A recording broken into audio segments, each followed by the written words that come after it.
How to add Celo coin on Trust Wallet app. Are you guys facing issues to add Celo coin on your Trust Wallet app? If that's so, then this video might help you out. Without further ado, let's get started. First of all, open Trust Wallet app on your mobile device.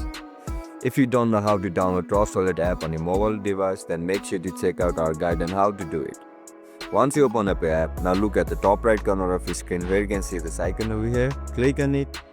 Once you click on it, now tap on search bar and search for Celo. To add Celo coin on your Trust Wallet app, toggle this option over here. Once you toggle it, now go back to your Trust Wallet homepage. Now click on Celo. Now tap on Receive button. Once you click on Receive, you will be provided with QR code and unique wallet address. With the help of this wallet address, you can receive Celo coin from different crypto wallets. And that's it guys, that's how we're gonna add Celo coin to Trust Wallet app. If you guys found this video helpful, don't forget to like, share and subscribe to our channel. See you in the next one. Bye bye.